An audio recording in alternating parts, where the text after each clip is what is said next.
Glide check. We are alive, yes. We then have the furry check. Sorry, the not furry. Why do we do this? He still responded. I hate that grade. All right. Now, as we go ahead and get that off, we also have our beloved other Dragonborn. The one with magic. They have magic. Yeah. Excuse me? Oh, right. I have like maybe one spell slot before I die. All right. So, as it appears that we are good to go, let's go ahead and get into today's/tonight's game of Dungeons and Dragons. So, last leaving off where our intrepid adventuring party found themselves once again traveling through the, well, not so friendly plains and treed hills of the southern portions of the Amber Forest, now known as the Black Hallows. As our party has been traveling, just about 2 to 3 days into their walk, they managed to encamp themselves upon a small little bankside, digging into a small traveling quarry that managed to be essentially a small dugout merchant's traveling position. Using it for the night, something weird happened. After managing to run in, or at least having something else run into them, being a creature of blackish gray skin, an elvish-looking thing that didn't seem to carry itself like a man, or anything human for that matter. After provoking it with a majority of, a mixture of both mental and physical spells, after raising its hands and the glowing, sparking embers of green electricity and some sort of almost fey-like anticipation coming from its arcane winds of magic, suddenly a net flying out of almost nowhere, covering it in what seemed to have been a fine silver thread. The screeching and burning sounds of sizzling flesh as this creature was entangled by this net, and 3 others managed to make themselves out to what seemed to have been a dwarf, a half-orc, and a human. Introducing themselves to the party as what seemed to have been clerics of a not-so-clerical nature.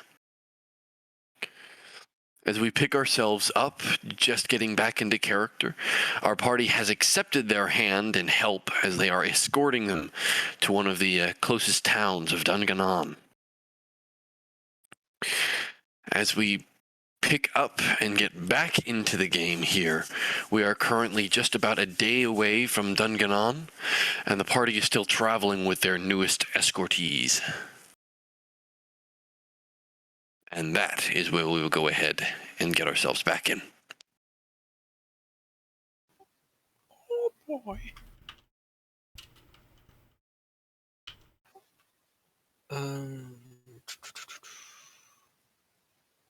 So we're currently still walking right now, right? Yeah, you're still traveling. Okay.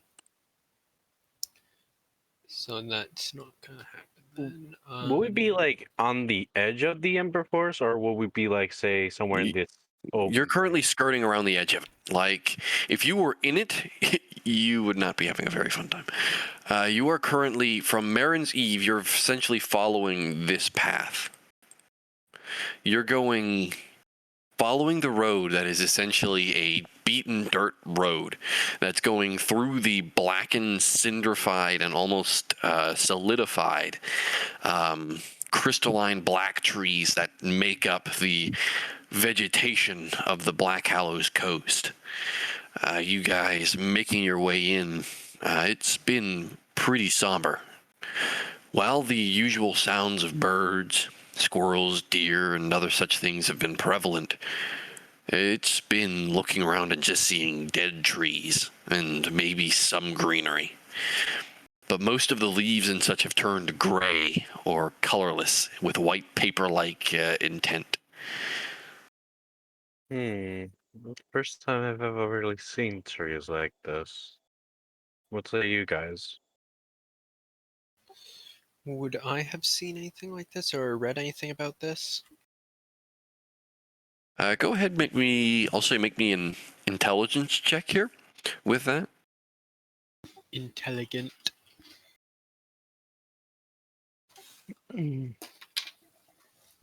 That's cocked.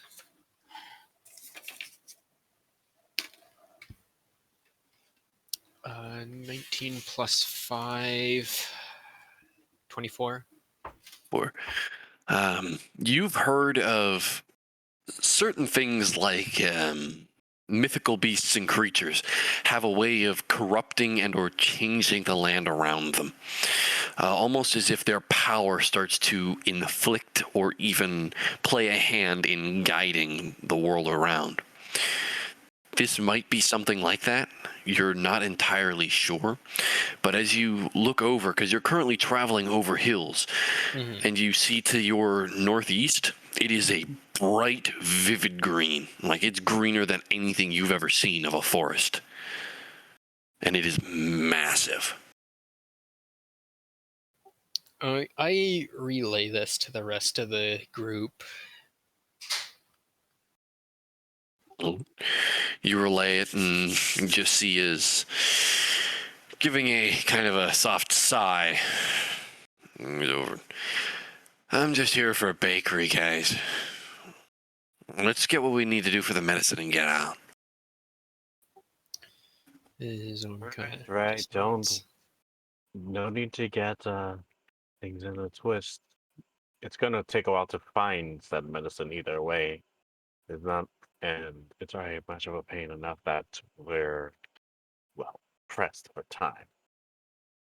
So we'll find the medicine, but we should not be careless in doing so. We've been careless on other things, and it seemed to work out fine for us. So what's different about this?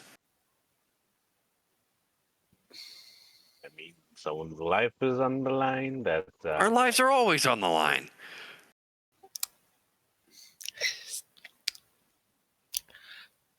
See, I was going to have a retort for that, and now I don't because I can't say shit. He's out of line, but he has a point.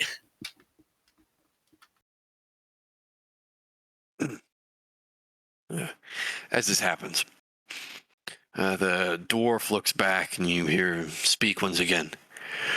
We'll be pulling up into the town here in about a few hours. So if you have anything to do before you get in, be it snort something, eat something, or even get some shut-eye, we'll be taking a break here. We're camping out for about an hour. Be ready to move out then. Hour should be plenty enough time for me to go look for some things. Rather want to get Dwarf waves, is it? rather get at least some scope of the land before we head in.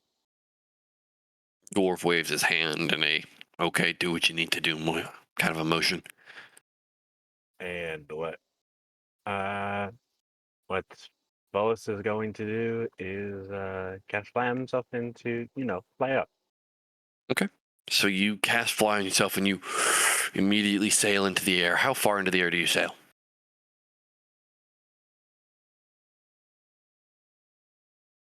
Bullis? Around like 50 feet for now. Okay. So you sail into the air about 50 feet and you're looking about. Most of the ground around you is gray and white with specks of black as you see the trees about. Once again, to the far northeast, maybe about a day or two travel, you have what looks to be the luscious green of what seems to be some sort of a forest. And you see sparkled around it. Just as you focus more on it, you start seeing through the green shimmers of red start popping out and surging, almost like watching a wave come in and out into the green. He kind of like looks like where the midline, where the greenery and the white and black mixture is. It just like almost looks like the trees are very deployed. Wonder if we're gonna find that medicine with that search. Kind of like flies around, like I guess he tries to fly around a perimeter of sorts around like where they're resting, just to see if he notices anything, like even if it was like just something ominous or just ow? I understand what you're doing. Go ahead and make me a perception check here. Right.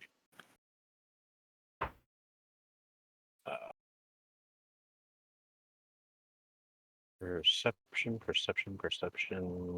My modifier is +5. I got a 17. Looking around, there really isn't much here to really poke out of any interest. You do see a couple of large game animals, a couple of deer, a couple of buck. Most of the animals around here don't seem too affected. Not even much in the way of anything bipedal that's walking by, just nature.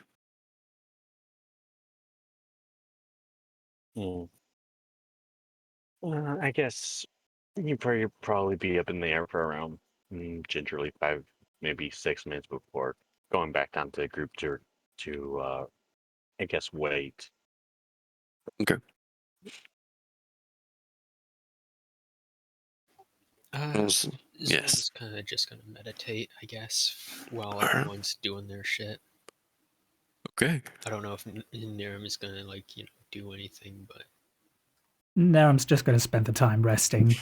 He doesn't really have anything to do. All right. So, as the hour very slowly draws by, as you guys are traveling, you currently see the main thing to be focused on here is that with the traveling group ahead of you, the dwarf, the half-orc, and the human, they're currently carrying the net that still has a struggling creature in it, and it does not look happy. And it's still... Do any of you speak Sylvan? I do. It is cursing. And not just like, what the fuck? It is cursing as in it is cursing you guys. And it's really starting to draw on your conscience. Like it's been, for the past few hours, it's been nothing but curses. Aye, this guy really doesn't like us. He just looks at this fake creature and just thinks to himself like, should we be worried about it? It is trying to, well, I guess you could say it's attempting to curse us by the looks of it. Yeah, looks to the people that are, obviously holding the door, the fake creature.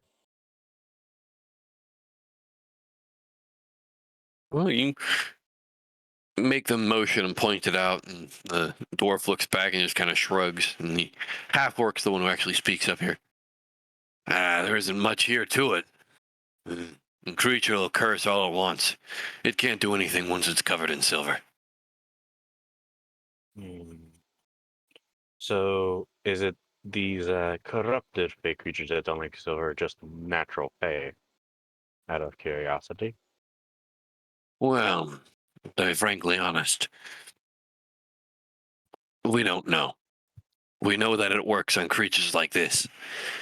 As far as we're aware from what information we've been able to get from our sources in the forest, most of the stuff here affected by normal weapons and such. But if they aren't magic or even silver, it seems to tickle them a bit. Silver weapon, or well, silver in general. Noted. what about magic weapons? Magic weapons, even normal weapons will work. It's just not as effective.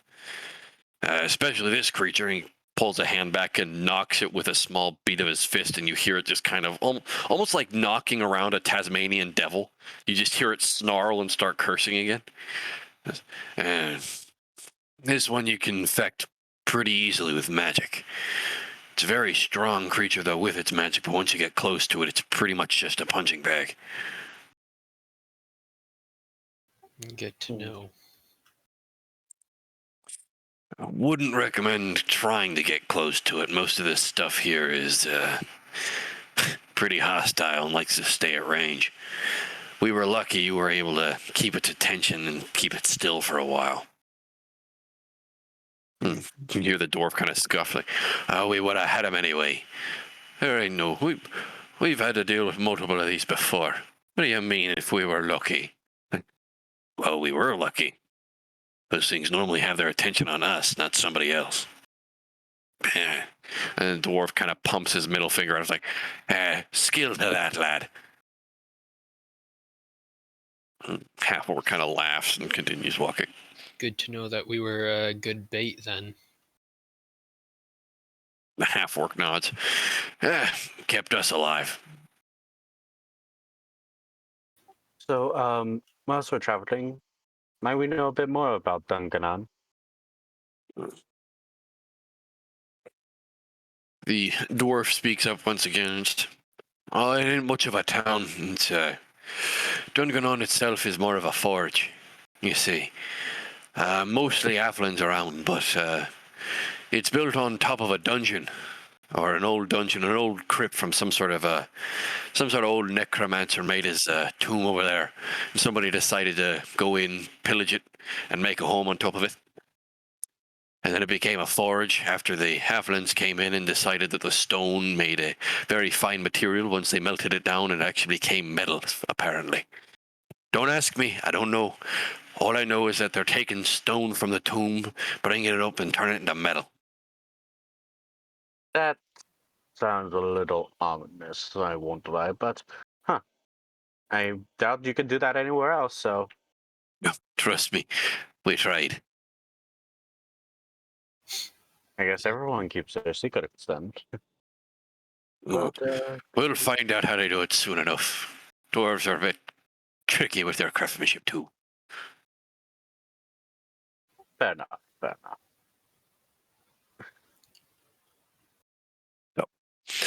As this happens, and you continue walking, eventually after a few hours, you do see thin white smokestacks that are gently rising in the distance. And you see what looks to be a small, roughly 15 to 20 building town/village. And you see a majority of the buildings there actually have these thin wisps of smoke that are coming off of them and joining together, creating these large stacks. And the familiar smell of, even from this distance, the smell of heat and the smell of iron is very permanent in the air.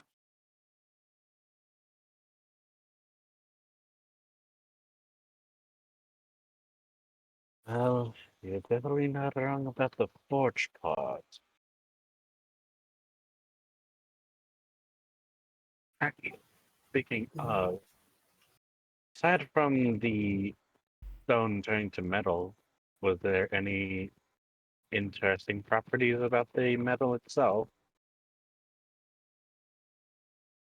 Oh, not much special about it. It just seems to be a tad bit more magical than most of the stuff around. But if you're preparing a blade, go with the black steel that comes out of Feldrake. Best steel you can get. And that's even coming from a dwarf. And don't tell anybody else I said that, or I'll take your fucking nuts. I'll keep that in mind. I'll keep that in mind. Good. Yeah, but if it's magical, well, yes, I might have better if things go well. He nods and once again just continues walking. The dwarf is more conversable, but doesn't seem to want to stop moving. Mm-hmm. Eventually you are greeted into the large open area that just seems to be a large clearing from the trees into the center of the town. And it's a wide berth, almost about 150 feet, where the trees have been completely felled, roots and all. And eventually coming up closer to it, you see is a, not an armored individual by any means, but some sort of a padded fur comes out and holds his hand up. Ho there, ho there, ho there. State your business. Are they stopping just us, or are they Oh, stopping? they're stopping everybody. Dwarf? They're stopping everybody. You guys are technically one party at the moment. Okay. Zorn kind of looks over at Vientus, considering like he's probably better at this than he is.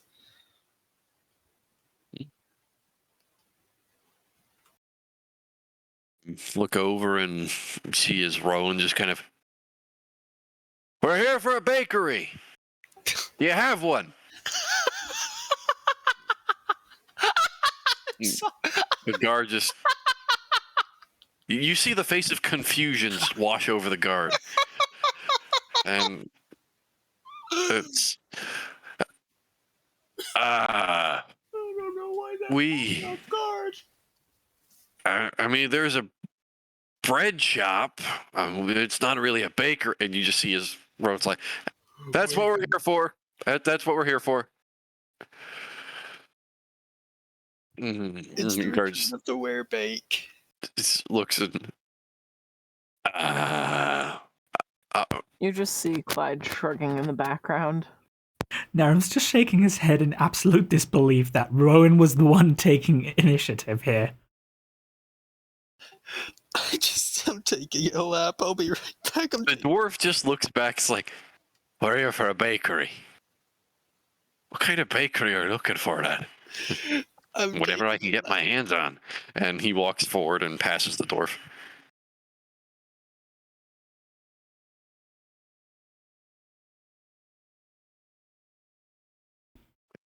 As all of you either stand there and differing signs and variations of disbelief, unable to accept just what happened there, or just laughing your ass off. And she is walking tall and proud, beelines it into the village. And he turns over to the guards like, where is the bakery, if I might ask? The guard just kind of points that way, to your left. Thank you. And he speeds off. And you guys are all just kind of standing there around looking like a bunch of lemmings as Rowan is just beelining it into the town. Clyde would follow Rowan because what else does the kid have to do? Clearly nothing. He's gonna follow Rowan. All right. So Clyde, you step in by and the slow trickle as you pass by the dwarf, even the dwarf starts walking by and the rest of his compatriots follow him. Mm-hmm.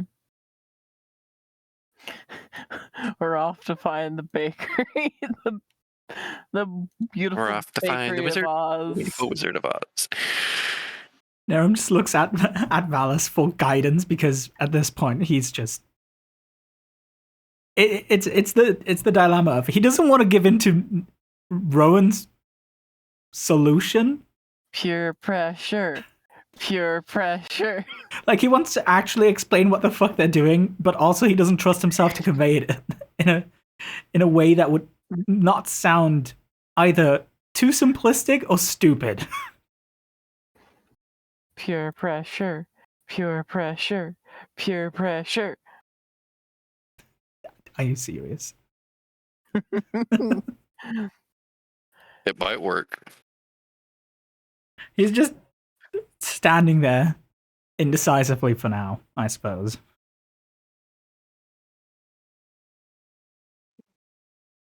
Well, standing there indecisively, just kind of looking over, and you see everybody else is currently heading, and you seem to be the only person now standing in the middle of the street. As this guard just kind of like puts his hand up, kind of like scratches his head. Are you gonna head in, or should I give you a moment? You know what? Never mind, I'm gonna head in. Sorry for inconveniencing you. And he follows because now it's awkward. Is that not an inconvenient? Okay. The guard just turns about and goes back and leans against the wall, pulls out, looks to be a small little pipe, and starts kind of lighting it as he's trying to smoke it. Grape, can I quickly make a comment? Just Yes. an OC comment. Oh my god, it's an edgelord. Look at him being edgy. I'm sorry. Just the urge to say that. The guard went over, leaned against the wall, and started smoking. There's not much else for him to do here. There Edgelord. really isn't much. What do you mean, edgelord? Apparently, give him a smoking now hoodie. makes you an edgelord. No, just Smoking makes you an edgelord now. Okay. give him like a hood and stuff. He just puts the hood on. Certified edgelord right there. What do you mean? Why would he need to put a hood on? He's probably in uniform, just, standing there, doing his job. And he's just as done as everyone else who has to do their job constantly.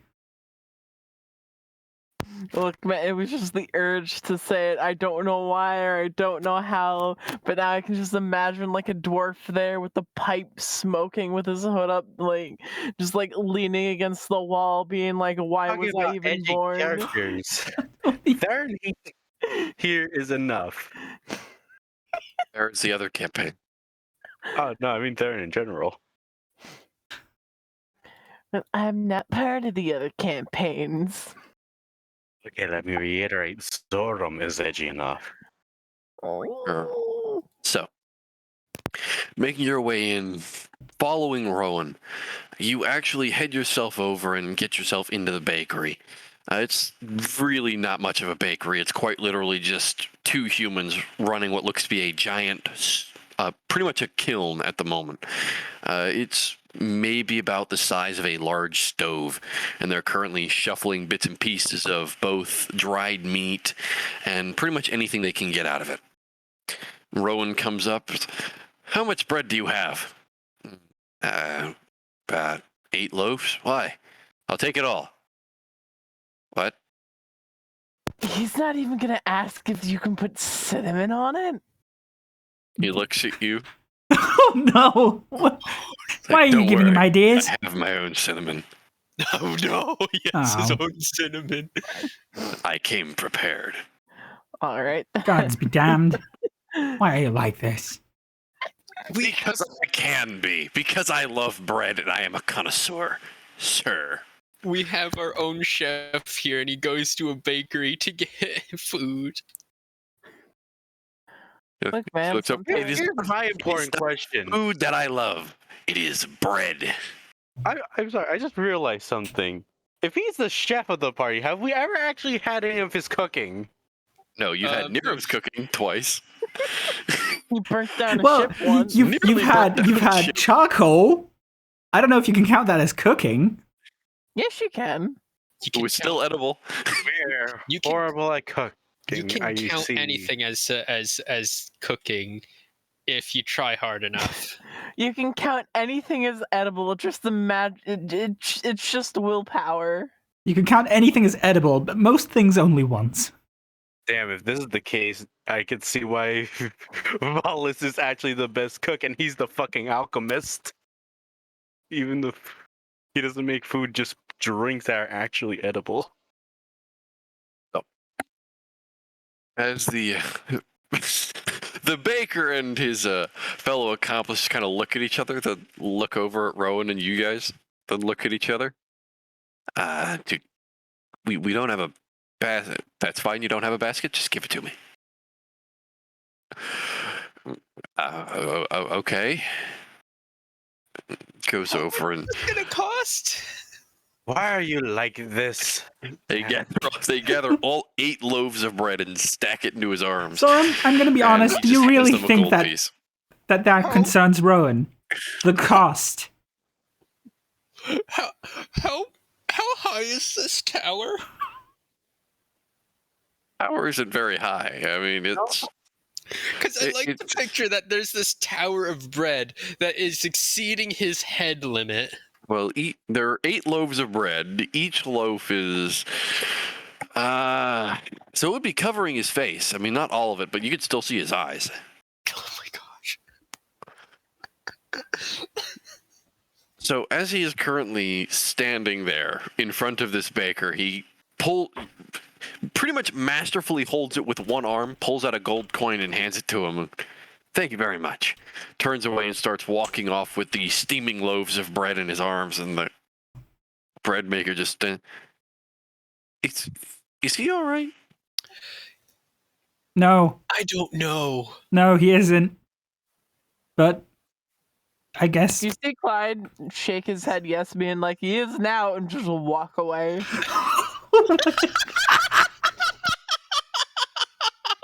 Looks at the gold coin, looks at you guys. Fair enough. Goes back to cooking what he was cooking. Is he alright? He is now. Oh no. Nara's just gonna stay a little longer than anyone else in the bakery, and he's just gonna turn to the cooks and ask, please tell me there's little sugar in them, if any. I mean, it requires sugar. Gives it a little bit more. As long as it's the minimal amount, that's fine. Just It's why is the sugar important? you'll hear it if there is too much sugar. Later, you hear a, yeah, baby. Oh no, I need to go. I'm so sorry. You see He looks Clyde in the- very concerned. Nerv's just gonna leave another gold coin as reparation cost. He takes it. He's looking at these 2 gold coins in his hands. He looks up to say something, but you're already gone.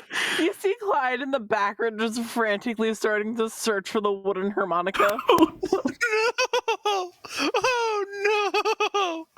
We're about to be kicked out of there. We're about to be banned from a town. Mhm. Currently have. Rowan goes over and finds what looks to be a small place to sit. It's just a couple of crates that have been laid out beside a building. And he sets his stuff down and essentially uses it like a table and just sets it all out. And looks at you guys as, what? And he takes a piece of bread, cracks it in half, and pretty much snorts it. Oh, Oh no. And thus provoking the response. And he immediately just starts, like, pretty much gorging himself on this loaf of bread. Hey, Rowan, do you want me to like store some of that in like a bag of holding? As he's currently munching on it, touch it and I'll fucking gut you. I wasn't saying that I was gonna take it. I'm saying just store it so that way it's not. He's currently still munching on it. He actually pulls a knife on you. And he currently, still bread in one hand, knife in the other, he is currently eating it and shoving it into his mouth as he is holding you at knife point. Like, I'm just saying, it's a lot of bread to eat in one sitting. Rowan, don't you want to share? Clyde. You see as Rowan stops for a moment, his eyes slick over to you. And it looks like he's about to point the knife at you now. Narum just goes over to Clyde, grabs him by the shoulder, pulls him back a few steps, and then just, Clyde, you do not. Let me repeat this again. You do not ask Rowan to share anything. He's clinically insane. Well, that's of his own volition, but you don't ask him. As he is stuffing it into his mouth and you guys are having this conversation, like, I haven't had bread in 7 days. And he's currently still stuffing it into his mouth. We ain't had nothing but maggoty bread for 3 stinking days. We have not been in this city for 5 freaking minutes, and everything's already a fucking disaster. All right, look. So long as he didn't add any sugar to the cinnamon, we'll be okay. Oh no, Why would you say that? Why would you say that? Why would Clyde. Clyde, why would you say that? I can see Nick like grinning. I don't even need to like have his cam to know that he is having this maniacal grin right now. You've doomed us. You've doomed us all. You've doomed us all. You look over, trying to make sure of the situation. And you see, using the knife, he's currently separating out lines of cinnamon, like cocaine. Oh no!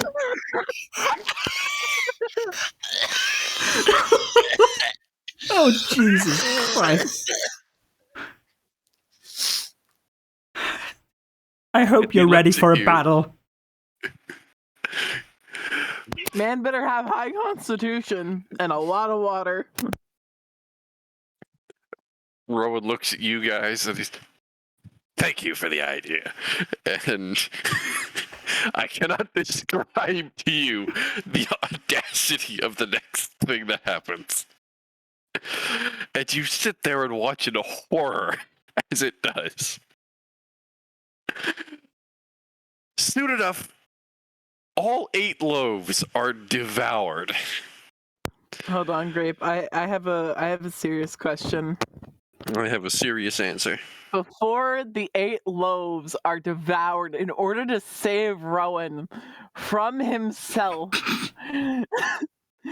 can Clyde blow the cinnamon into his face and snatch the rest of the loaves of bread? Make me a sleight of hand check. Oh my God. Meanwhile, the ball's just like, okay, you guys have fun. I'm gonna go check out some other things. Narum is gonna take out the manacles. And as soon as he sees Clyde attempting something, he's gonna go into position to try and restrain Rowan. All right. Oh my. From this sleight of hand, I need... Okay, from Clyde, sleight of hand. From Niram, I need an athletics or acrobatics check if you're trying to restrain him. Alright. I got a 4. Oh no. I got a 21 at least. As you reach over trying to blow it into his face, the moment you make a sudden move towards the bread, the knife comes out like a blur of motion. And you suddenly see, just as the knife is about to contact with your torso and kind of hit your armor, you watch as Niram just immediately grabs his wrist and pulls it around, and pretty much like in a police grip, just immediately shoves his arms behind him and shoves his face into the bread that's on the table, and the powder fluffs everywhere. As currently he still has a piece of bread in his mouth and he's still currently crunching on it as his face is shoved into the table, and Niram is holding him restrained. Fine, whatever you need to do it now, and do it quickly. We steal the loaves of bread. As you are grabbing these loaves, he's trying to munch faster so he can speak through this piece of bread. And eventually you go over and grab it all, and he throws essentially what is a bitch fit and a half as he is trying to fight against Niram, but Niram is just immensely much stronger than he is.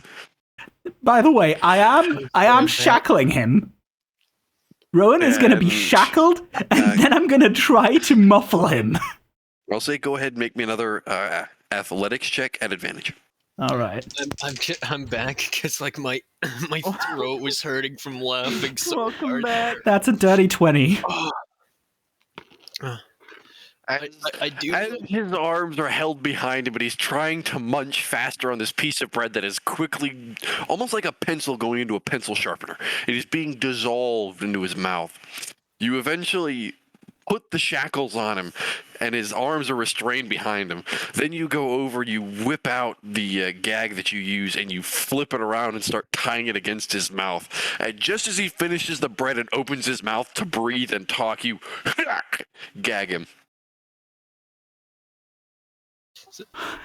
I do like to point out that like Zorm has a bag of holding. We do have a bag of holding, so we can actually store the bread if we need it. Clyde goes over to Zoram and just kind of like dumps the bread into the bag of holding. How many loaves of bread survived? Great. What's the casualty rate? Oh my god. 1 sec, I need to roll some dice.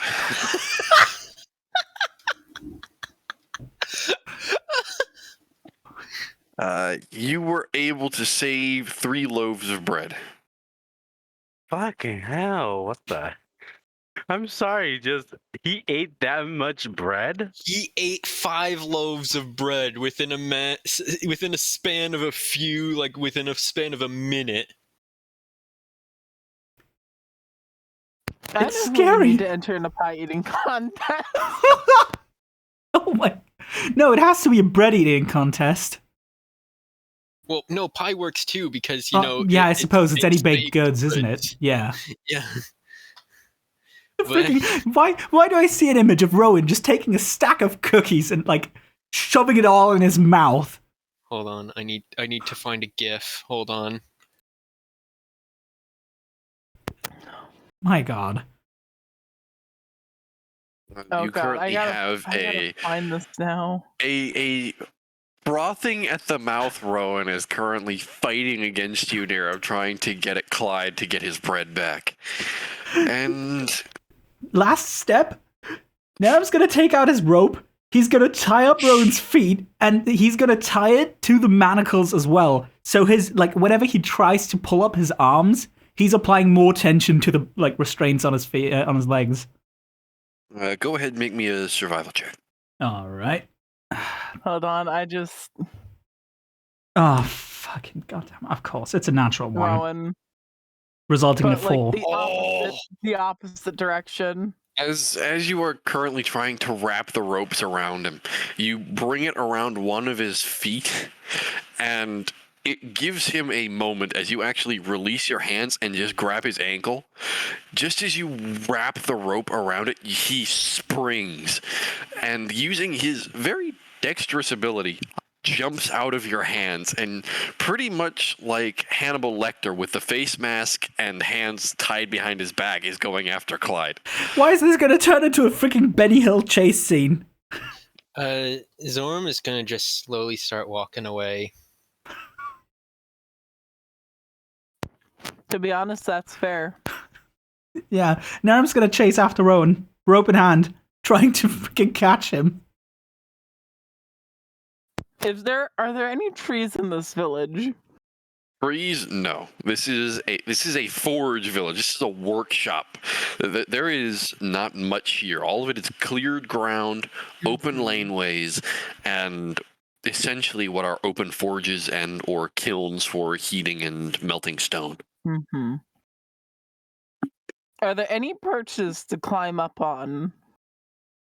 You can try and get up on one of the buildings.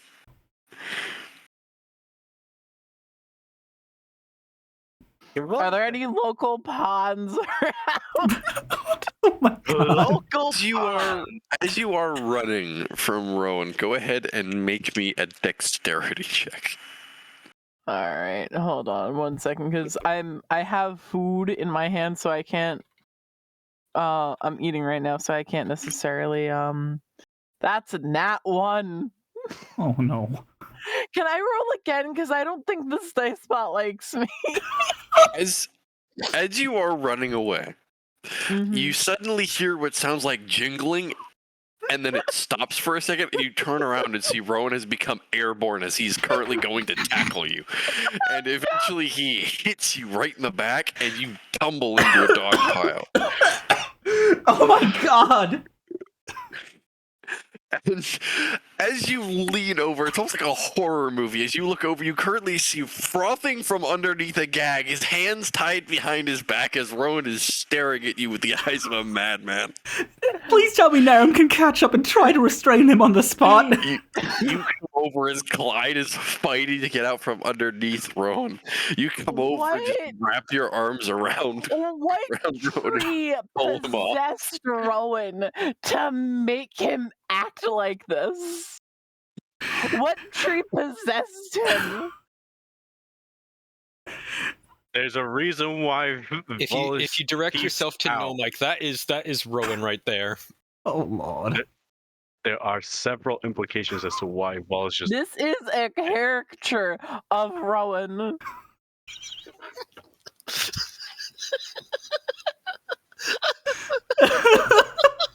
Oh no! Oh my God.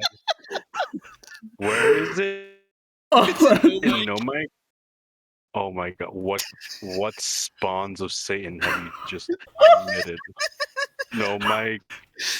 Okay. Oh my Okay, god! I gotta ask. hate that Can I you're take that right. first? Can I take that first picture? Just show it on stream real quick. Sure. Go for it. Which one? The one where he's just inhaling that loaf of bread. The first Yeah. drawing, because Like have the arrow flipped and going the other way. yeah. My friend made that for my LOTC monk character with monk bread. It's like that. Like this is his canon on how she like produces bread. Oh my I hate god. I hate that it's so accurate. So- It really is. Let me just pull that up on stream so people can witness the horror. Oh. Yeah, because it's basically just okay, OBS, you won't just let me pull it in. Holy shit. Let me just add an image source then. Oh, that's great. As you are going to try and find this, and you Just this. Just we have to deal with that now. That is how Rowan looks when he inhales bread. Arrow, of course, flipped the other way. That is a representation of what he looks like. Hold on, can you leave it just for a second so that because like I Of course. I need to get a screenshot, but like the second I tabbed back in, an ad started playing. Oh yeah. Oh Sorry to jeez. say this. Let me. Do I you want me to looked just at- pull it into full screen? I'm sorry to say this, and Do it. this is derailing it much more. I cannot help but think to myself that as he's eating this, you could just hear a fucking vacuum. Oh, no! Vacuum. I'm thinking like a chainsaw or just blender. Have you guys ever heard the sound of a dry garbage disposal going off? Oh no! Oh no! I think you get the picture. Yeah. It's like freaking. He just turns into the maw of the void Mhm. for that single instant. And if Pretty he ever much. chokes, it's like putting a spoon into a garbage disposal. It's like, Oh my. Oh, no.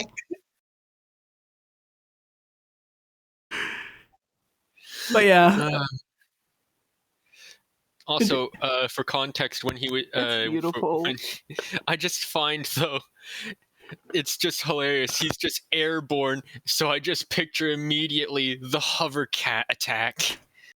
but as I'm just gonna as a leave this here we'll for rein it now, back you in know? here. We'll rein it back in here for a second. Yes, thank you.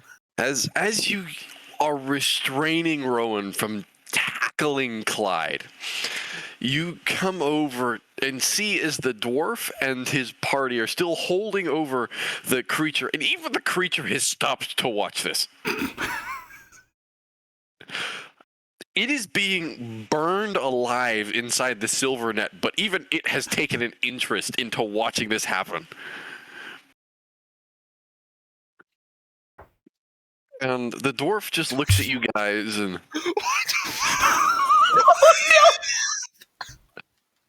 Not even going to ask where you got that from? I'm just... I'm just not. It's my friend, man. I'm just not. Anyway... I'm taking a lap. I need a minute. The dwarf looks over and... I'm not sure I want to ask anymore. But, I'll go ahead and say... good luck on your endeavors. If you're looking for any way to get into the forest, you can probably find a road to the east here of this here town. Or if you need a cleric, I'd recommend going north for that one. And he points to Rowan.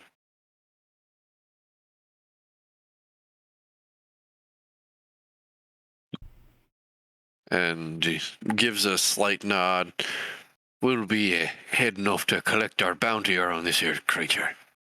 So take care of yourselves and try not to get into any more issues. And he's currently looking directly at Rowan, who is frothing from underneath his gag. Darren's just gonna. I swear He's- he's possessed. He's gonna, like, once Rowan's pulled off of Clyde and Clyde can just stand up, he's just gonna plain old sit on fucking Rowan so he can't run away because, you know, pretty hard to run away if there's a fucking 150 kilo dragonborn on your back. And then he's gonna take his time and tie him up so he can just fucking lug him around like an attaché case. Rowan has lost his privileges of freedom of movement. You mean he's lost his leg privileges? As you sit on him and wrap him pretty much in a cocoon of rope, you eventually grab him and pick him up like a carry case. And you being the muscle of the party that you are, it is essentially like pretty much lifting a hand crate. It's not very heavy. And drawing yourselves away, and currently see the commotion that has been brought into the city, or at least this portion of the town, from your city-like folk. And you look around, you actually see a lot of the blacksmiths have come out and just staring at you guys. Some of them are armed, some of them are just looking in disbelief. They see a demon. The demon has come. It hungers. So, how many blacksmiths in total have we inconvenienced? Looking about about 7. 7 of them were within range to hear what the commotion and yelling that was going on, and just poked their heads out. Clyde dusts himself off as he, moves to stand, and he's just like, "Oh, don't worry about him. He got a little too much cinnamon in the system. He'll be fine in a matter of years." I don't think he's gonna be fine. He'll be fine. Shh, shh, shh. Don't say that. Just turns to Rowan, who's probably still thrashing about in his cocoon. He's still trying to fight, and he is essentially trying to birth himself like a butterfly. Oh my god! He is trying to get out of the ropes to get back at Clyde and get his bread back. I swear we need to I swear we need chloroform. Naram's just gonna go. Just for Rowan. He's just gonna look down to Rowan, and he's gonna go. If you don't stop thrashing around in this goddamn fashion, I am going to take you outside of the village borders, and I'm going to use my club on you until you fall asleep, and I don't care if it's permanently. You immediately hear him. He starts talking to you through the gag, so it's more of Grape, I have a question. I have an answer. Can I just have Clyde go to where he put the 3 stacks of bread and just tear the tiniest piece off of one of the pieces of bread and just eat it? As a sweet victory. Oh my god. You take the smallest piece off, and as you're watching this, Niram, you watch his ears perk up. Oh no! Why does he have super senses if it's related to baked goods? And he stops moving completely. What? Until eventually you see his head cranes around, and it's looking underneath him. And Clyde, as you are nibbling on this piece of bread, you currently see from underneath the cocoon, he is straining his head to look underneath himself and looking directly at you. What eldritch horror has he made a deal with that he is being possessed by every single Lovecraftian piece of shit out there. What deal did he make? Like, are we sure he's a bard and not like a level 20 warlock? At that point, he'd probably be a level fucking 30 warlock. Or you never know, maybe he's a dark cleric of the domain of bread. Look, man, I'm gonna be honest with you. This is a caricature of Rowan. He has been possessed by some sort of demon. I just Because I know Rowan.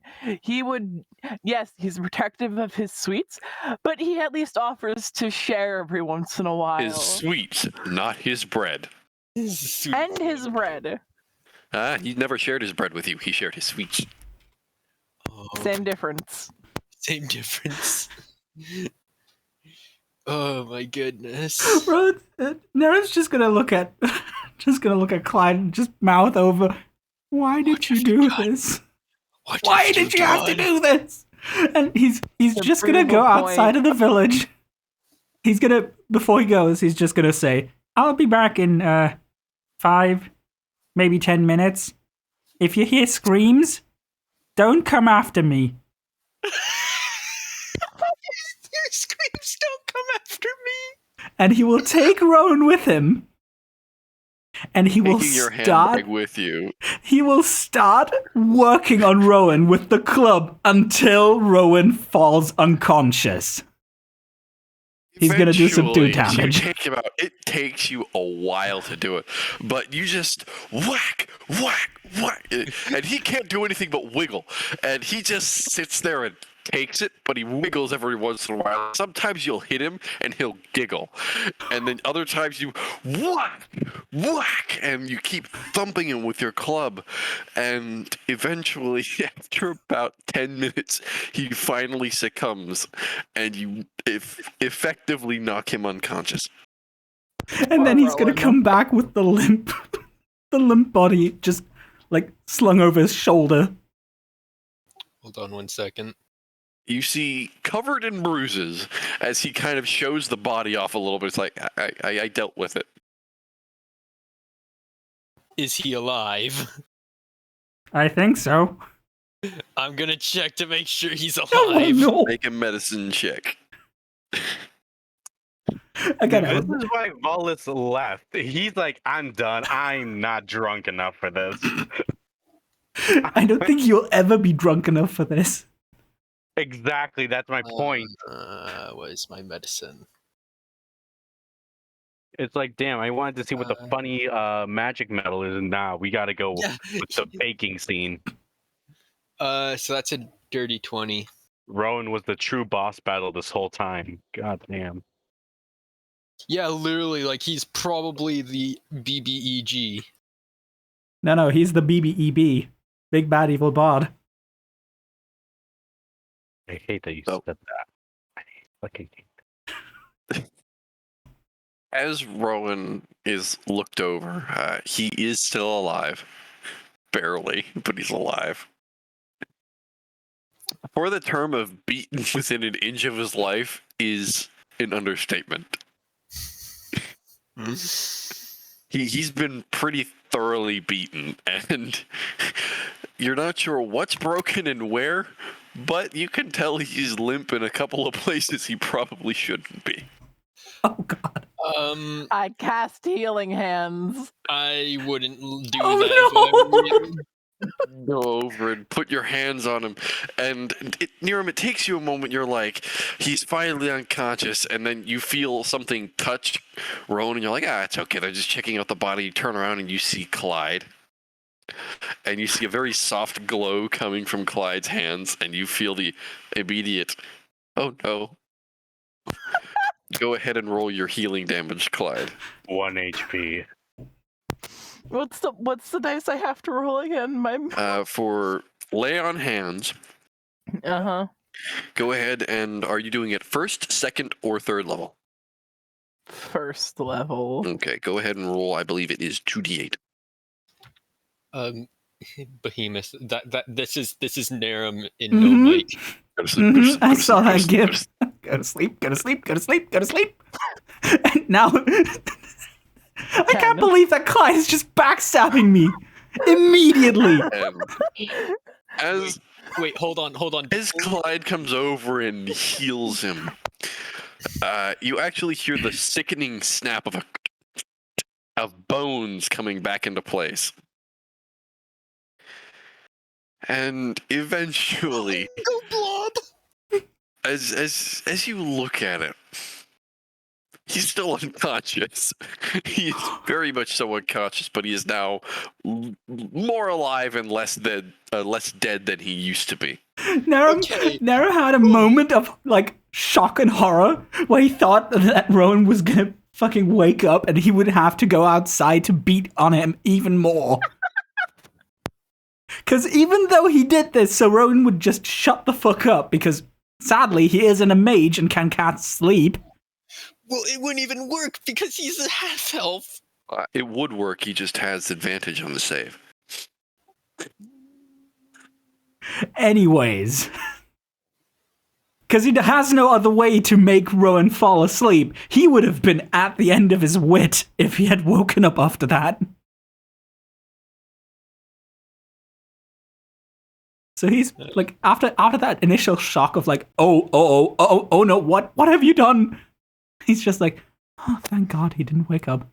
Clyde looks near him dead in the eyes, being like, he's fine, and just walks away. Straight up, he's fine.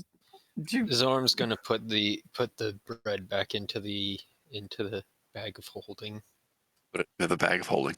He's gonna tie it up and hide it basically on his side.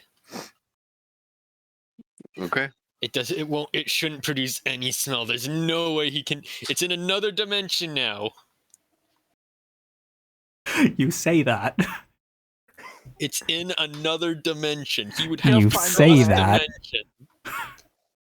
dimension. We don't know what he's capable of. Oh, you're right. He made it. Eventually, as you come to realize that he is unconscious and will remain so for hopefully the next few hours, you look over and start realizing that Volus is missing. I'm gonna start looking for Volus. Nero's just gonna sit down. No, you take a breather. He's just gonna sit down at the cart, put Rowan in the back, keep an eye on him. Yeah, you take a breather. You deserve it. He's gonna take his 5.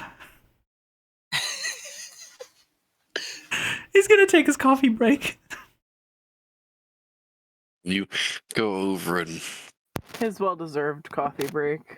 setting Rowan on the table where you had previously set the bread. You sit beside him. You pull out your small tin and kind of pop it off, and you smell the few days old coffee that you normally keep in it. And you're, I'll be all right. You can go ahead and you make a small fire of the tinder box that you have and light it, and you boil it in the tin, and you drink it once it's hot. And have a nice, relaxing time with the person you just beat the shit out of. But it's quiet. You're not worrying about somebody devouring another person over bread. It's calm, quiet. Serenity.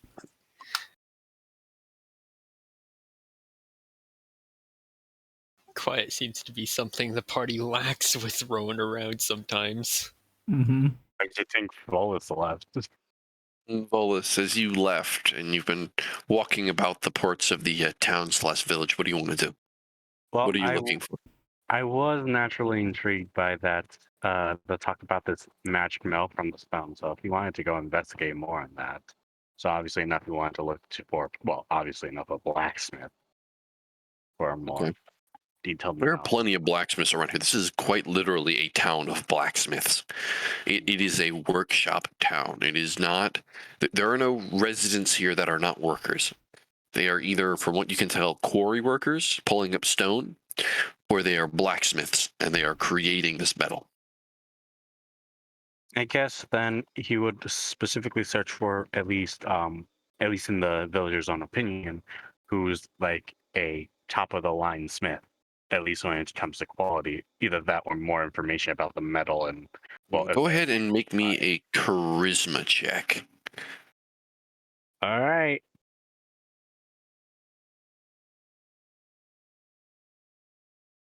$22. Me too. You actually talk around, and some of them seem more than eager to talk to you. You're not sure why, but it seems them talking about what they do and what materials they use, they are more than happy to discuss it with you. Mm. They tell you about how the quarry towards the northwestern portion of the town, closer towards the river, is in the old entrance to the crypt, or the tomb that they harvest all the stone from. And they also tell you that most of the stone that they get, once melted down, becomes metal. They're not sure how it happens because they're just the smiths. They don't do any magical aspect of it. They don't have any hand in that. So you might need to check with some of the guys at the quarry. But that's most of the information you get there. I see. I will be right back 1 minute. By all means. But at the same time, he was going to ask of like who's like a very good smith out of, in their own opinion. Okay. Well, I'll tell you once you get back. So, the rest of you, as quiet hits, what do you guys want to do? So with the town around here, I'm assuming. I'm just trying to make sure that I'm aware of where we are. So that's the Amber Forest. Would there be any sort of, I guess, library or anything like that that would be around here that Zorm could look at? A library? For anything like on the information on the Amber Forest. Because that's kind of what he's looking for. That's probably, as I say again, this is not a normal village or town. This does not have a usual, oh, hey, the elder will have all the books, or hey, the librarian might, or the historian might. No. This is quite literally, hey, the only thing we have to read is on how we make swords, how we make weapons, and how we make materials out of what we get. Mm-hmm. But if you're looking for information on the Amber Forest, you're probably going to be looking to talk to the tavern guy, the guy who's running the tavern, or at least if there is one here. I guess Zorm's gonna see if they do have a tavern around here. Okay. Go ahead and make me an investigation check. Shouldn't be too hard.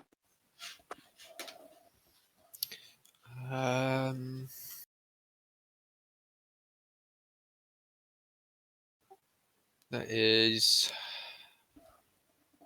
12 plus my investigation, which is a 5, so 17.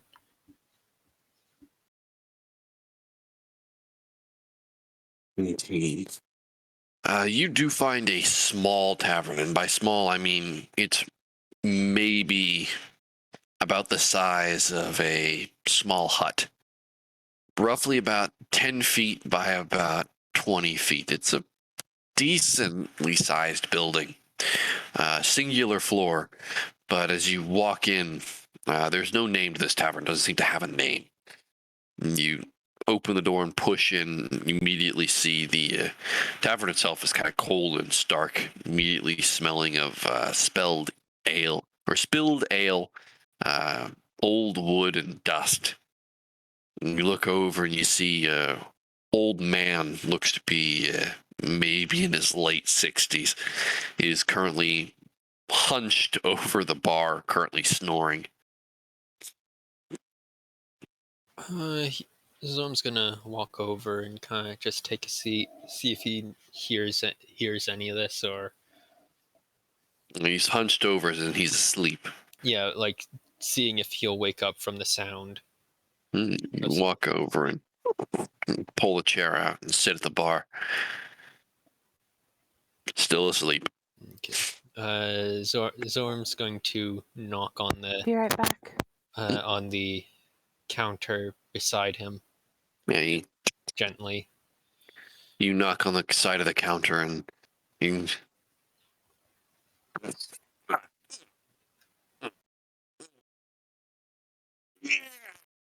sees the old man like kind of. It's not like he hears the knocking. It's almost like he feels it, so it takes him a while to respond to it. Eventually, you see his eyes kind of flicker open. He sits up and stretches.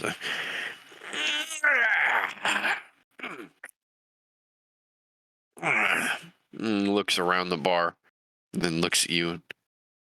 Ah, hello there. What can I do for you? Hi. I am actually looking for information. What kind of information are you looking for? Looking for information on the Amber Forest. Do you happen to know anything?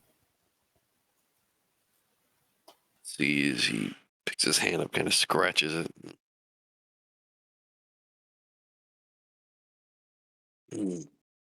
Ah, I have information here and there about what I know about it. Been here for a while, I have, but there isn't much. Those people inside the forest normally keep to themselves. There are people in the forest? A couple of them. Some of them come in sometimes. Some of them don't. Others get upset when you look at them. Others don't. Do these people say where they're from in the forest? Around. Just around the forest? Oh, the forest. Which forest are you talking about? I'm back. I am talking about the Amber Forest. The forest just Hannah kind of scratches his head. I don't know of any red forest around here. the forest just east of here. Kind of leans in. A forest where? East of here. Oh, there ain't no forest east of here. There's a mountain.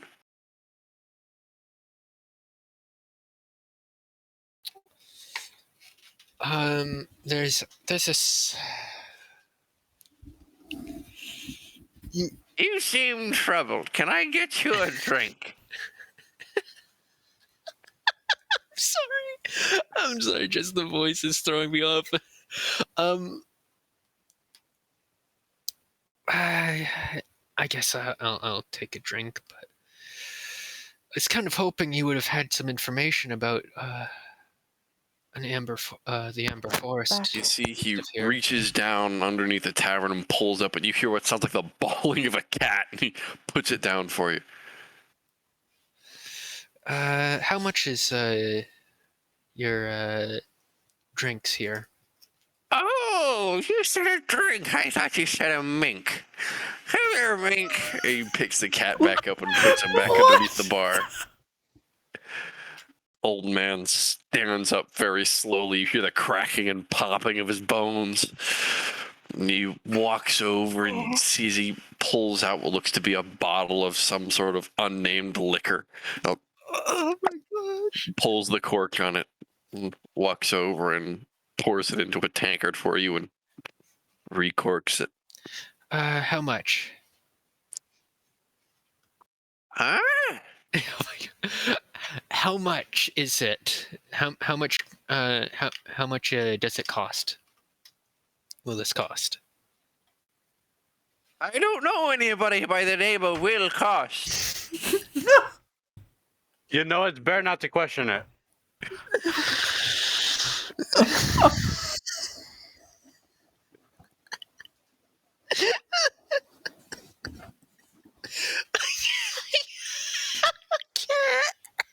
Congratulations, you broke Zoram. For the how manyth time? Third? I swear I'm gonna die.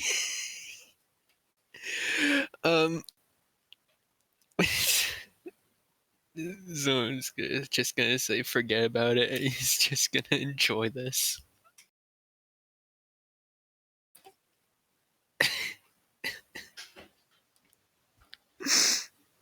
I swear, Grape's having a field day right now. Oh my goodness.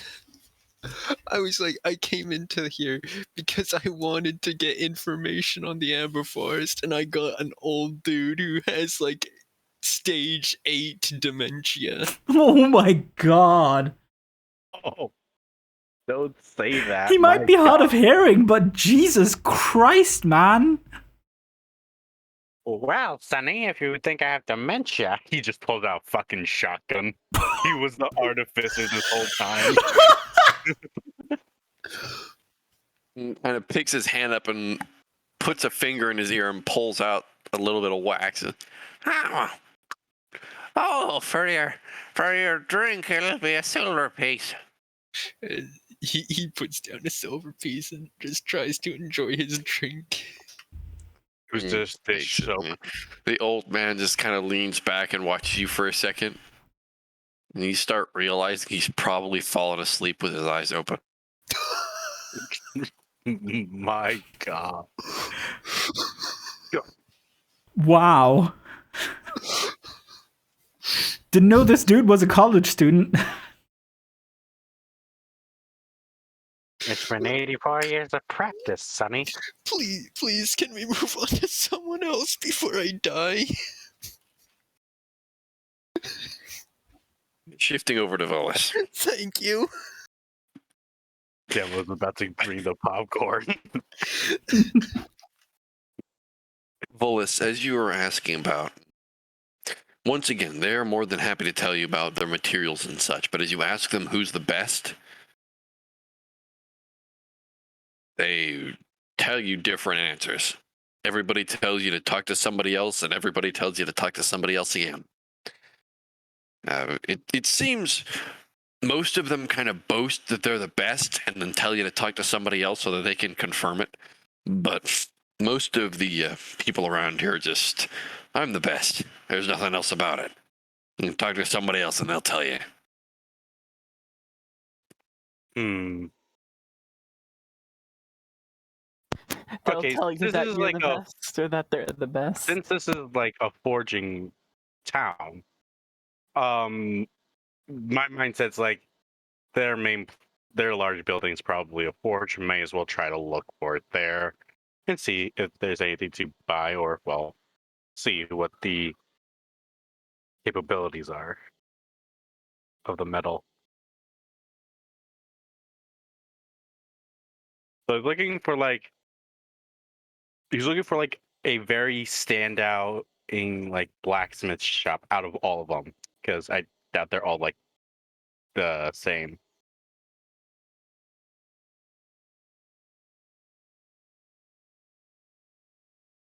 It's you do get the same answer a lot, but what do you want to do exactly? Like, if anything, what do you want to do? Try and find out more about it. I guess trying to look for the biggest, well, blacksmith shop that he could find in the area. Okay.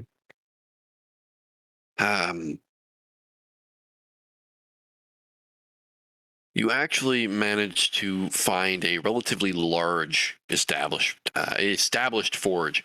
Instead of the two usual the one usual large forge pit, you actually see this one has two, and it takes up a wider area. You see is the usual blacksmithing team here is actually relatively small. But the person manning it, you actually see looks to be some sort of a very tall, extremely well built, human-ish man with gray skin. I guess he enters in. I'm sorry, my aunt's calling me for something I important. understand. Uh, That takes precedence. So, Clyde, is there anything you would like to do? Well, seeing as we're in a smithing town, I'm gonna go out and I'm gonna see if I can't finally find my flute.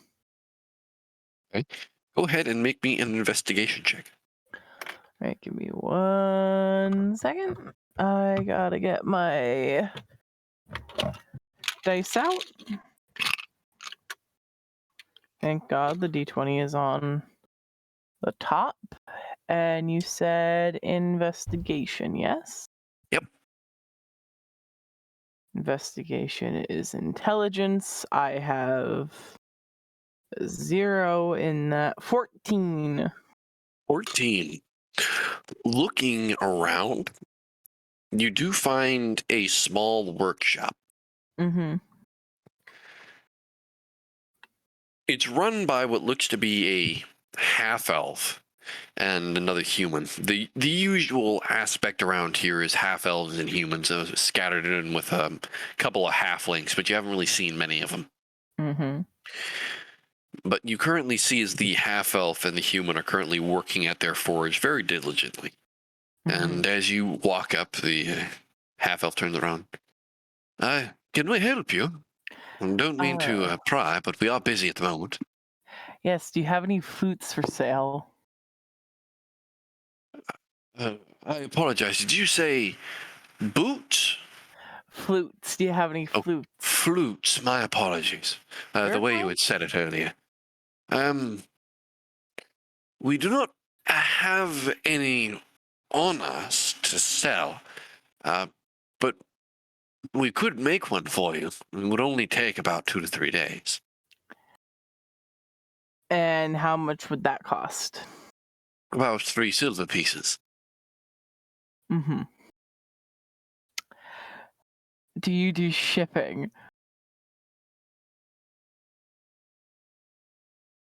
Shipping requires a bit more profound payment. Mm-hmm. But it is and can be done, yes. Mm-hmm.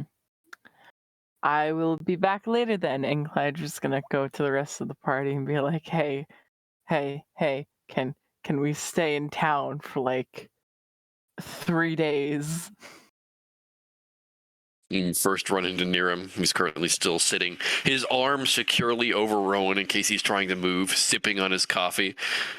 Mhm. Nerv's just gonna look at Clyde and go, you do know that we'll probably go back here once we're done with our business in the surrounding area, right? We'll pass through here again. Can we stay here for 3 days? 2 if we're lucky. First off, you know that I'm not the person who plans anything around here, so I'm not even sure why you came to me. Thank you for valuing my opinion, I guess, but you should probably talk to Zoram and Valis. They're the two, head honchos in terms of planning, usually. Bah. Hey, hold on a second. Back. Bah. Hmm? You do know that we probably won't take too much time in the Amber Forest, right? So if we're Yeah, lucky, but, you could put in a request. They start working on it, and on our way back, we just make a small detour and you pick it up. All right, and what if something happens while we're gone? I mean, they're just gonna. I don't know. What if the town is overrun with bandits in a couple of days, Oh, really? I think we've been the biggest danger in this town for like 3 decades. I'm gonna be honest.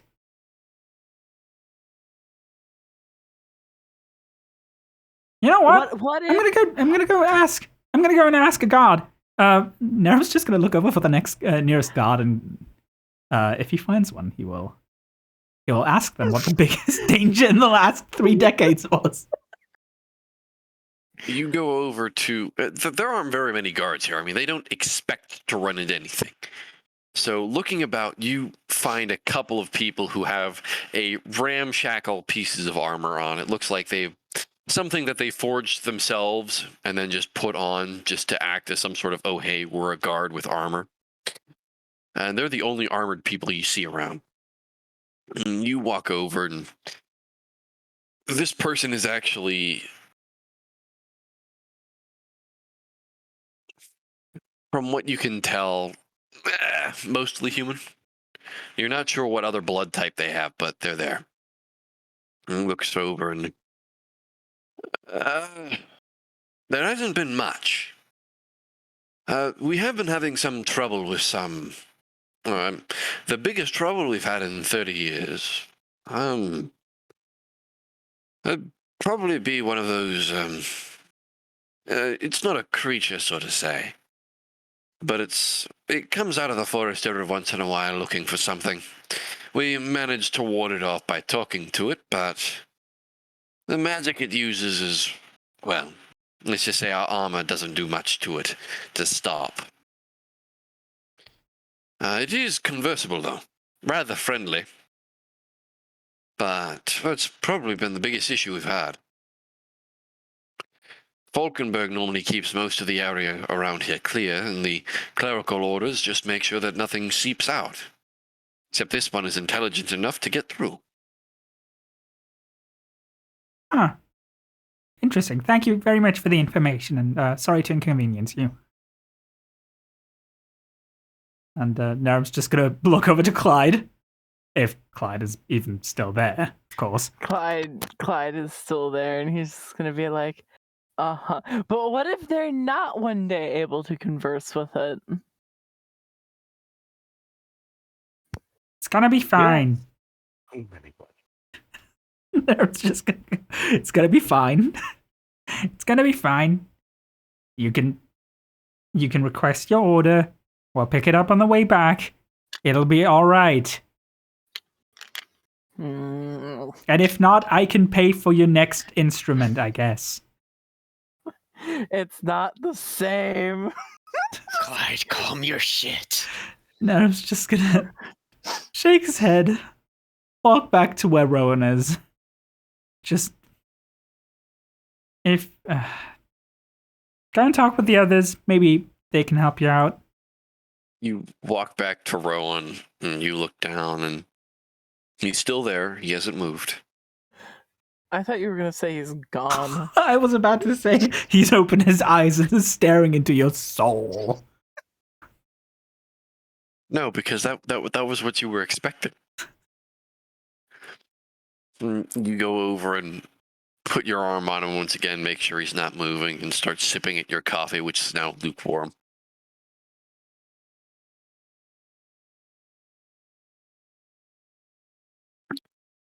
But, Volus, you back? Or Yeah, you I'm still back. talking to your mom? All right, there we go. Back, hopefully. So, most of the individual that you're talking to he's it's hard to describe him, especially to you. You haven't seen his likeness before.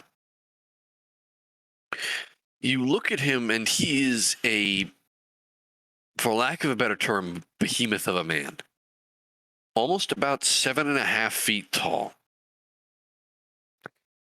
Not an ounce of fat on him except muscle. And you see he's wielding a hammer and very gently tapping out what looks to be a very fine blade. You see that you are making something rather grand right now. And stops for a moment and pulls his hammer away and looks at you. And who are you? My name's Volus. I've recently come to town. I've heard this place has some rather unique material, and it's at least a bit more akin to magical means.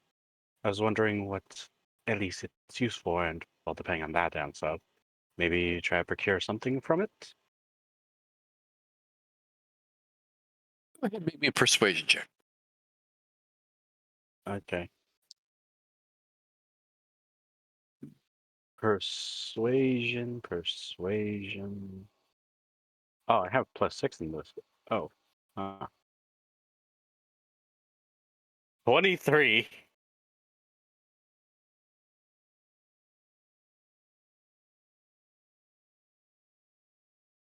As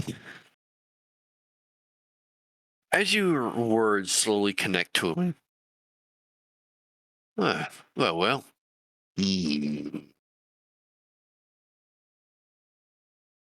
Most of the materials we work with, well, I don't have much to them. It come in from the quarry.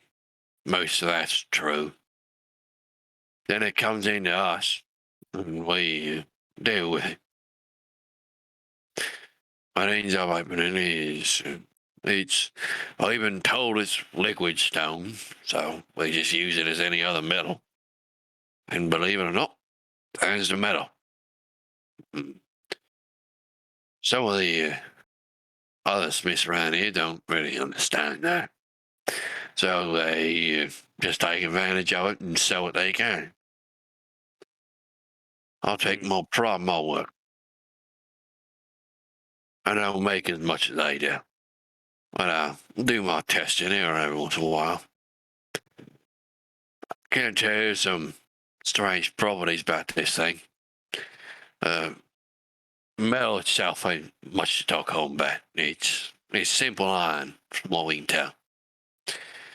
But when you use it, some of this stuff might have more magically inclined, if you know what I mean. Or at least susceptible to being more magically inclined. A couple of Falkenberg's cronies came in here a few weeks ago. Magical tops. Came in, started to talk. And as he's talking to you, he's actually been starting to pound out with his hammer once again. And he's almost using it to accent his words. They came back in, and well, they bought one of my swords. They said it'd be great for enchanting. I said, I don't know what they mean. I ain't no enchanter. And they said, oh, no, we'll be enchanting it. This metal here seems to be more easily susceptible to magic. At least that's the term they used. I don't know what susceptible means. I believe that means it's a lot easier than natural metal. All right, I'll take your word for it. They came in, asked for it, they buy off me. I sold it to them, and I haven't seen him since. I see. Well, by the looks of it, this metal is quite, well, at least valuable for those of, well, magically attuned and, well, at least enchanters. I don't very much so, Mom, but I'm just here to make sure I can make what I'm profitable about. If I can't make it, I ain't proud of it. I ain't gonna sell it. And if I am proud of it, I still ain't gonna sell it. And information ain't cheap either. Well, I can at least accommodate to that. Tell me, kind of takes a moment to consider something like what he actually uses as melee. How much would it be to make, well, daggers or rings from these, this I ain't metal? much of a jewelry smithy. I need to go talk to some of the others. Some of the halflings around here have much better at the jewelry making. Don't know why, but they just seem to be more practiced. If you want a dagger from me, it'll take, you want a good one, and I'll make it for you. 4 days. How much would it cost? If Well, if it's something I'm profitable about, we'll talk about it when I make it. But for now, if it ain't something I ain't proud of, I ain't gonna sell it to you. Fair enough. So come back when it's finished. All right, then. If that's the case, then preferable if there's 2 daggers, then. He kind of like takes out 2 of his own daggers since, well, he uses either or. But either way, thank you for at least taking on this commission. And I guess I shall see you in 4 days. You see his face kind of contort slightly as you use that word, and oh, all right. Well, Yeah, you're welcome, I guess. well, I hope you are proud of your work once it's. Either way, I do hope that you are proud of your work when you do make it. As someone who likes to create things myself, I also like when I'm proud of doing what I like to do best. Just see like a small smile on him. He nods. Oh, well. And with that, unless anything else is said, he will more than likely leave. All right. So as you make your way out and start walking, does anybody else want to do anything more? I got nothing. Okay. Naram's gonna after he's fully sure of Rowan being soundly asleep, Mm-hmm. he's gonna make sure he's gonna secure him to whatever he put him on. Okay. And he's going to take a stroll through the local forges to see if they have any ready-made weaponry. Specifically looking for either long swords or warhammers that he could use. Warhammers are a bit hard to come by, but plenty of them have ready and able to sell longswords. Then he would like to purchase one that seems decently made. Decently made. Yeah, you're able to find something. Going to one of the local smiths. I mean, most of them seem to have the same quality. I mean, that's all their livelihood. It's what they do. But as you look over it, best one you're able to find looks to be running for about maybe 15 gold pieces. He will pick that one up then. Okay. Go ahead and subtract that. They hand it off to you. You are afforded a scabbard as well. So it's not just a sword. And you now have yourself a new longsword, sir. And with a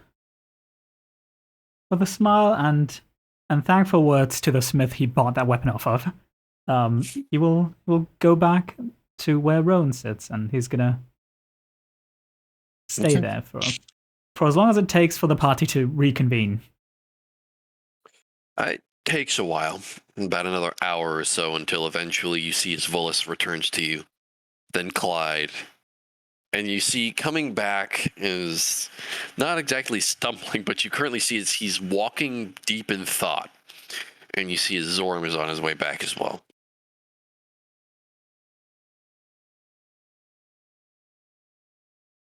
And eventually you all reconvene around the tied down body of Rowan.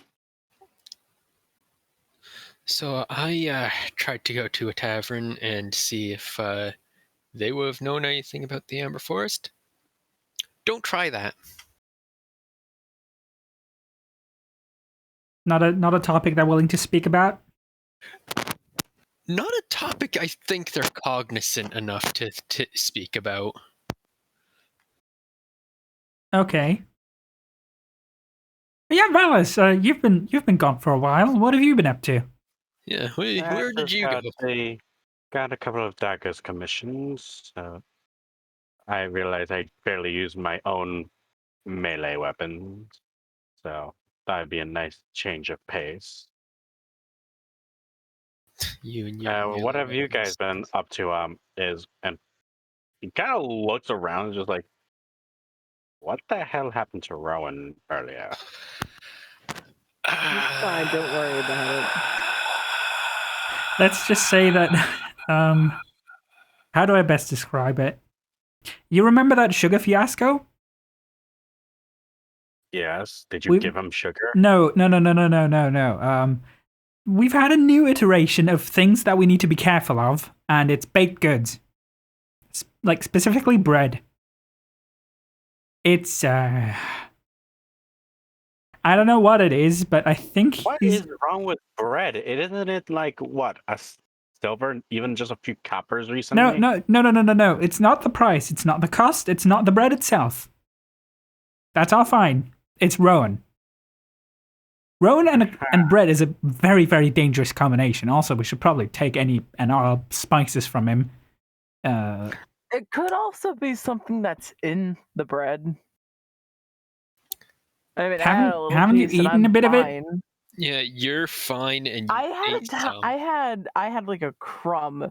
Meanwhile, like he ate 5 loaves in under a minute. I think you fail to see the problem here. Because I don't really think it would have mattered what kind of bread it was. Dude ate 5 loaves in a minute. It's the quantity, it's the dosage, it's the. Yeah, it sounds like it's some type of drug or some shite. I mean, he treats it Because like of one. Did you guys remember what happened with the sugar? Yes. Anyways, Dude we don't was have. lining it up like a unnamed substance that'll get the stream demonetized. We've already named it. You could just say it. Okay, well, I guess that's not the most important thing right now. What I think is important is, do we have any information about this one person that's supposed to be in the Amber Forest? I tried to ask about the Amber Forest, and I'm not sure if this man is just. I don't think he's all there, so I don't. I didn't hear anything from him. But I think he did mention that people came into town and not like were kind of keeping to themselves, but I'm not sure if he was mentioning about the Amber Forest. He didn't even realize that like I was talking about the Amber Forest, so I don't think he was. So it's probably likely that he is unaware of what it is. So I've basically learned absolutely diddly squat. Well, the only thing that I've really done outside of, take care of this dunce,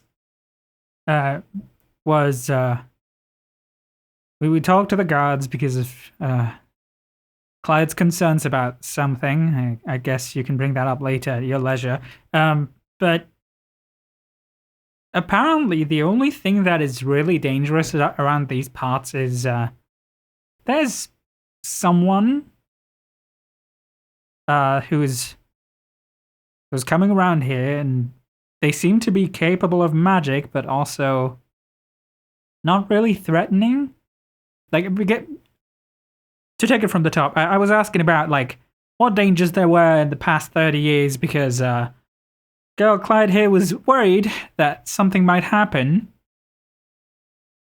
and I tried to reassure him that nothing would be happening here. And anyways, so I talked to the guard, and they mentioned the only really dangerous thing that is around here is like some being, like they don't even really know what it is. They just know it can use magic, but it's relatively friendly, and they've been able to converse with it, and that's about that. Everything else is taking. Where it comes from? Not really. They just say it's around here. Closest thing around here is the Amber Forest, so. I suppose. Might have something to do with it. But anyways, Clyde. Oh yeah, by the way, I got this shiny new longsword. Just like grinning a bit over it. I found out a bit about the metal itself. Its capacity is that of, standard weaponry. It's apparently a lot easier to enchant. He kind of looks at the blade a moment, just like, I guess that could be a profession I could start working on as well. But I don't think you would want to use that as testing material. I mean, worst case, once we get back to Port Ivy, I did give a warhammer back into like, I did commission one, so yeah. I guess we'll see. Worst case, you can experiment with this. I wish to acquire a flute. They said that it would take 3 days. Okay. Do you think things are made instantly, right? No. Okay, so I guess for the next 3 to 4 days, let us go to the Amber Forest. Who knows? Maybe we'll find some herbs. But thinking about it, we should have asked if they had silver. And you just seem like thinking for a moment. More than likely, we would probably need that if we want to deal with these things at least a little bit more smoothly. So I guess the most easiest thing we can do is just see if there are any pre-made silver weaponry we can use. Yeah, because I'm pretty sure I'm like the only one here who actually has a magic weapon. Narum just has a you see him have an idea, and it's so obvious because he's like, oh wow, I didn't think I was capable of this. He just goes, full silver weapons, that's pretty fucking expensive, isn't it? Well, it's made of silver. Yeah, if they were made out of silver wholesale, do you think we could just like make them line the weapons with silver? Because it doesn't seem like we'll need it forever. That's assuming that this place has silver, but it looks like it seems more content with their stone liquid metal. I mean, yeah, but I suppose if they had any silver, they'd be more willing to like line a weapon with it instead of going, oh, okay, we're gonna use up all our silver resources and make one weapon for you. Also, we could probably use our pre-existing weapons with that. Shouldn't be too much of a bother. Besides, we've been in this town for a while. I think the smartest thing we should do is just at least check along the rim of the forest, see what we could find.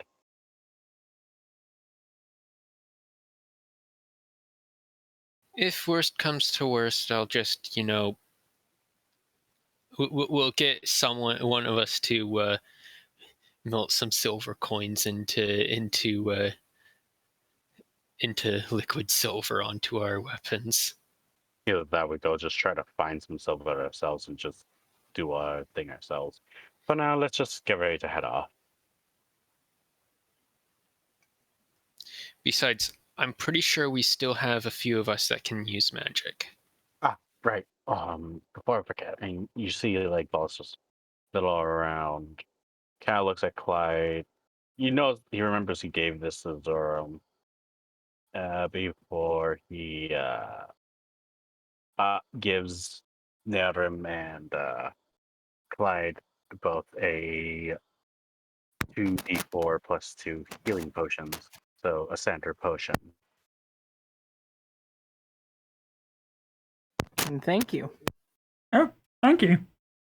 He kind of looks to Rona. Do you want one as well, Rowan? He's unconscious. All right. As you say that, go ahead and make me an insight check. Oh no, has he been 17. asleep? 17. Just as you say that, you actually see a faint bit of movement.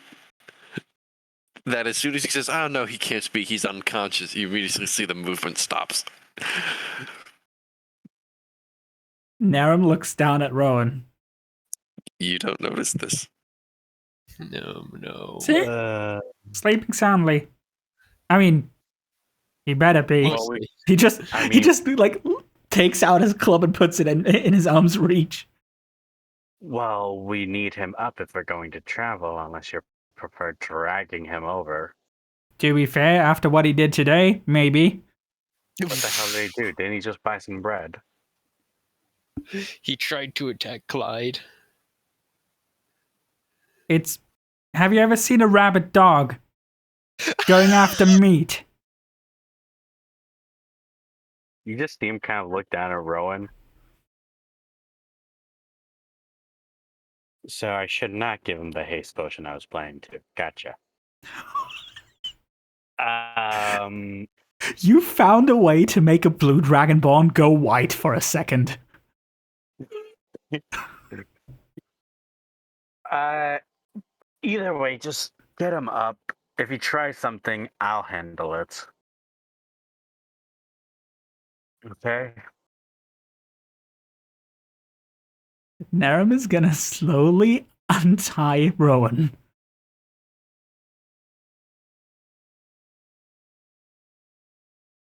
You're taking responsibility. When haven't I? No, I'm just reaffirming your I guess confidence in your choice. Because you might not like what you're about to see. And he's gonna like completely untie Rowan. You untie him. Nothing happens for a few minutes, and you just wait. It's still quiet and still. I swear, No it's movement. it's like twitchy when he has caffeine from Hoodwinked.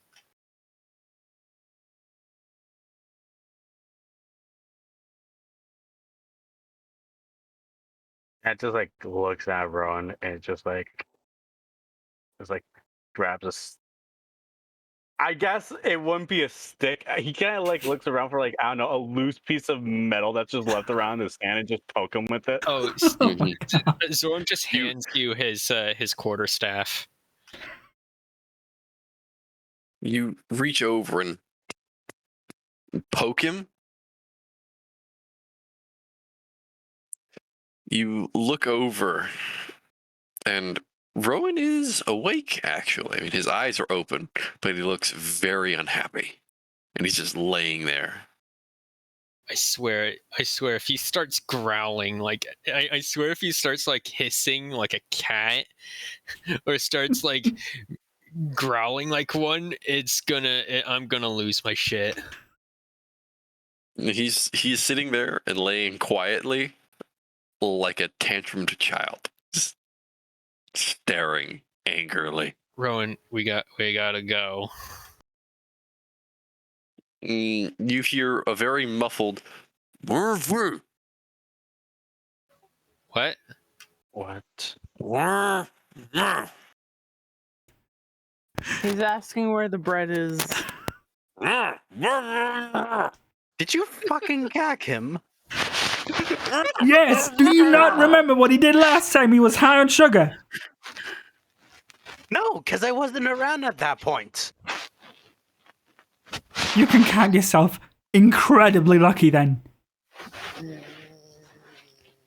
Okay. Okay, Rowan, I'm going to take off the gag.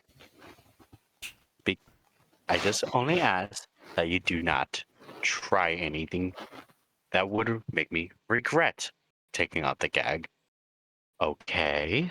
He kind of like kneels down, looks him dead in the eyes. I'm not. If I won't do anything to you, but I make no promises about the party.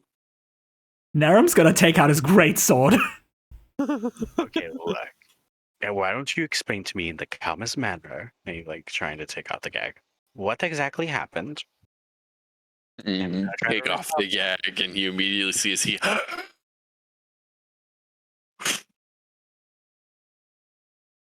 Okay, so tell me, what in the name of the gods happened as I went out to literally try to get a dagger? Because it seems like I cannot leave a place for 5 minutes without something either going incredibly wrong or blown up. As he is laying there, Clyde stole my stuff. I want it back. Did you take? I saved him from himself and took You some saved me bread. from nothing, man! You only poison the very earth that I need! Okay, like I said, My sustenance is required! When did he become a pirate? He didn't. It's just the way he's straining. okay, Clyde. What happened to this stuff? I'm presuming this is this bread stuff that spoke of earlier. What happened with it? Because honestly, I feel like there's some discord amongst each of us. I shoved is it in a bag. It is in another dimension.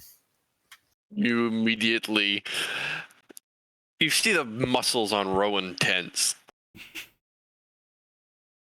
You know And what? you start hearing a very faint whistling sound as he's whistling a small tune. I thought you were gonna say he's This will whistling end it like for a tonight. fucking pot of tea. Okay. It's in another dimension. Okay, I'm gonna be right back now, but my god. This is what happens when I come to a D&D session sober, and it's only been like what? A few months? It's only been 1 month. It's like, where is my bread? It is in another My dimension. god, how the party can be torn apart with a single piece of bread. I No, swear. no. It was 8 Loaves of bread. loaves. Okay, I'm sorry. Whenever I see party discords, it's either, for a magic item or, a promise of a blessing. For the first time in my 10 different sessions, this is the first time I've ever heard, like, a party discord over 8 fucking pieces of bread. Oh, you have no idea. idea. Oh my god. Me and Behemoth are on the same page here. Okay, I'm gonna be right back now to do something. I need Thank to. you for such great. I need to get going for a bit because I understand. I'm sorry. Hi. Real life takes precedence, please. Yeah, like I gotta get going. My head's hurting, and I have Go take care of yourself. later today. Anyway. I'll see you guys. Care for next See ya. week. Take Bye. care. We'll see you later. Anyway, for the rest of you, those of you on Twitch, I would say hello. And, well, sadly, goodbye. As we go ahead and end today's game, I will go ahead and ask you, did you enjoy it? I hope you did. Once again, we are just a group of people here to enjoy ourselves with Dungeons & Dragons. We're not here to gain money, we're not here to sponsor anybody, and we're not here to, try and do anything. We're just here to have fun.